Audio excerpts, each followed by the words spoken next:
Kalau kita perhatikan secara sekilas, alutsista Indonesia itu ibarat museum internasional berjalan.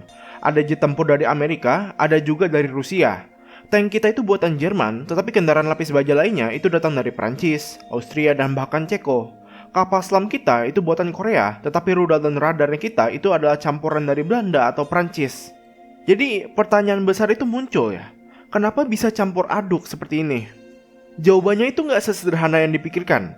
Ini bukan karena alasan, oh Indonesia suka belanja, atau oh hanya karena soal selera. Ini adalah hasil dari kombinasi sejarah panjang, pilihan politik luar negeri, kebutuhan operasional militer, hingga keterbatasan industri dalam negeri. Kita mundur sedikit lah ke era 1960-an. Pada masa Presiden Soekarno, Indonesia sempat menjadi salah satu kekuatan militer terbesar di Asia Tenggara. Saat itu, sumber alutsista kita itu mayoritas dari Uni Soviet, seperti jet tempur MiG-21, kapal selam Whiskey Class, hingga kapal perang yang cukup modern di zamannya. Tapi semua itu berubah ketika terjadi pergantian rezim pada tahun 1965. Orde Baru di bawah Soeharto itu memutuskan untuk mendekatkan Indonesia ke blok barat. Hasilnya, sumber senjata pun ikut berubah. Kita mulai mengimpor pesawat seperti F-5, F-16, helikopter Bell, hingga tank AMX-13 dari Prancis. Nah, sejak itulah pola campur aduk itu mulai membentuk. Ada juga faktor embargo yang memperkuat alasan ini. Pada tahun 1999, Amerika Serikat itu menjatuhkan embargo militer terhadap Indonesia setelah peristiwa Timor Timur. Akibatnya, banyak pesawat seperti F-16, helikopter buatan Amerika Serikat itu nggak bisa terbang karena nggak ada suku cadang. Coba bayangin aja, aset tempur bernilai ratusan juta dolar hanya bisa nongkrong di hangar, sementara negara sedang butuh kesiapan militer. Nah, disitulah muncul kesadaran kalau misalnya kita itu nggak boleh bergantung kepada satu negara saja. Contoh nyata dari resiko ini tidak hanya dialami oleh Indonesia. Thailand pada 2011 itu membeli tank Oplot T dari Ukraina. Tetapi, begitu Ukraina diserang oleh Rusia pada 2014, suplai suku cadang itu macet total. Thailand akhirnya beralih untuk membeli tank VT4 dari Cina karena tidak terlalu lama untuk menunggunya. Artinya, pola belanja campur aduk bukan hanya terjadi di Indonesia, tetapi juga banyak negara lain yang tidak punya industri pertahanan yang kuat. Kalau kita lihat ke Afrika Utara dan Mesir, mereka pun melakukan hal yang sama. Mereka punya jet tempur F-16 buatan Amerika Serikat, MiG-29 dan juga Su-35 dari Rusia, Mirage 2000 dari Prancis, dan bahkan sedang membelikan Rafale. Dan hasilnya, mereka memang menjadi lebih fleksibel secara politik, tetapi di sisi lain, logistiknya itu menjadi sangat rumit, sama persis dengan masalah yang kita hadapi. Sekarang kita masuk ke sisi positifnya. Dengan punya alutsista dari banyak negara, Indonesia bisa belajar teknologi dari luar. Panzer Anoa buatan PT Pindad adalah contoh yang klasik. Siluet dan desainnya itu jelas terinspirasi dari VEP Prancis yang kita beli pada tahun 1997. Tapi, dari proses itu, kita dapat pengalaman teknis dan akhirnya bisa mengembangkan kendaraan lapis baja sendiri. Sama halnya dengan proses kerjasama tank Harimau dengan Turki atau KF-21 Borame dengan Korea Selatan. Walaupun belum sepenuhnya mandiri, setidaknya kita itu belajar. Masalahnya, pembelajaran ini seringkali berhenti di tahap awal. Indonesia itu jarang sekali masuk ke fase produksi massal. Banyak proyek lokal yang hanya berhenti di prototipe. Contohnya itu KRI Golok, X-18 Antasena atau tank boat, dan juga beberapa jenis kapal lainnya. Di atas kertas, kita itu mampu. Tetapi di lapangan, produksi massal itu menjadi masalah. Biaya, konsistensi politik, dan juga komitmen jangka panjang ini seringkali menjadi kendala.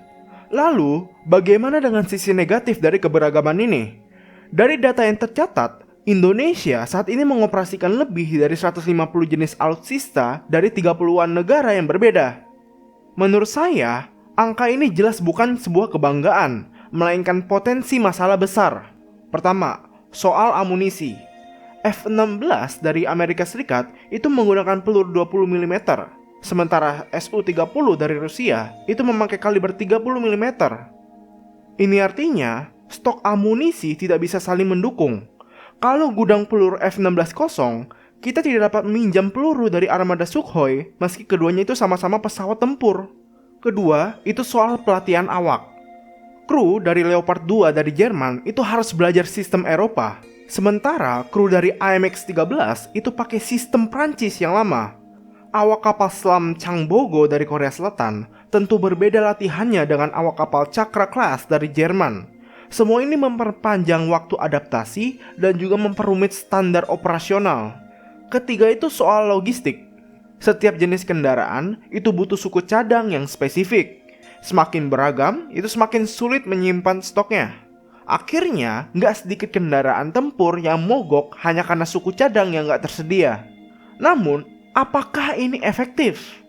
Jawabannya itu, iya, tapi dengan syarat. Variasi pemasok bisa jadi strategi kalau dikelola dengan baik. Namun, jumlahnya itu harus dibatasi. Idealnya, Indonesia hanya bergantung pada 6 atau 7 negara utama. Contohnya itu Amerika Serikat, Jerman, Prancis, Korea Selatan, Turki, atau 1-2 negara lain. Dengan begitu, variasi akan tetap ada, tetapi lebih terkendali, logistik lebih teratur, dan juga pelatihan lebih konsisten. Kalau kita mau serius, kuncinya itu ada pada industri dalam negeri. Negara seperti Tiongkok, India, dan bahkan Brasil itu membuktikan bahwa membangun industri pertahanan sendiri adalah jalan panjang, tetapi hasilnya itu nyata. Brasil misalnya, berhasil dengan Astros 2 dan juga pesawat tempur ringan AMX, serta kendaraan tempur lapis baja ES-11 Urutu yang diekspor ke banyak negara. Kemudian India. Walaupun mereka memang sering diejek karena jet Tejas dan juga tank Arjun yang penuh masalah, tapi setidaknya mereka punya jalur produksinya sendiri.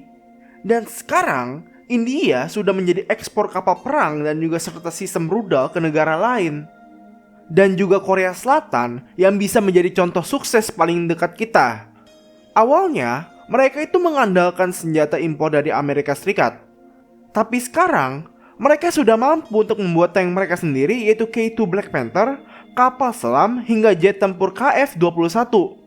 Bahkan, banyak negara maju yang membeli produk mereka, termasuk Polandia yang memesan K2 dan K9 dalam jumlah yang besar. Kunci keberhasilan mereka adalah pada konsistensi investasi, keberanian meniru, lalu meningkatkan kualitas secara bertahap. Indonesia harus berani mengambil jalan yang serupa. Jangan hanya berhenti pada impor atau juga joint production. Kita bisa meniru, memperbaiki, lalu menciptakan versi lokal yang lebih baik. Memang awalnya mungkin dianggap sebagai copycat kayak Cina, tapi lambat laun itu akan menjadi pijakan untuk kemandirian. Contohnya Cina dulu juga diejek karena meniru, tapi sekarang mereka sudah menjadi pemain utama dalam industri militer global. Kesimpulannya, alasan kenapa alutsista Indonesia itu campur aduk dari banyak negara adalah kombinasi dari strategi dan juga keterpaksaan. Strategi karena kita tidak ingin tergantung pada satu negara, keterpaksaan karena industri dalam negeri itu masih belum sanggup sepenuhnya memenuhi kebutuhan militer modern. Selama kita nggak serius untuk mengembangkan industri pertahanan nasional, pola ini akan terus berulang. Kita akan terus menjadi pembeli setia di pasar global tanpa identitas pertahanan yang benar-benar mandiri. Indonesia butuh keberanian untuk masuk ke fase berikutnya. Meniru dulu, memperbaiki kemudian, lalu menciptakan sesuatu yang baru. Kalau tidak, 20-30 tahun ke depan, kita akan tetap berada dalam siklus yang sama. Sampai di sini dulu pembahasannya. Terima kasih sudah mendengarkan. Kalau kamu setuju dan punya pendapat lain, jangan ragu buat diskusi di dalam komentar. Karena pertahanan negara kita bukan urusan elit saja, tapi tanggung jawab kita semua. Sampai jumpa di konten selanjutnya.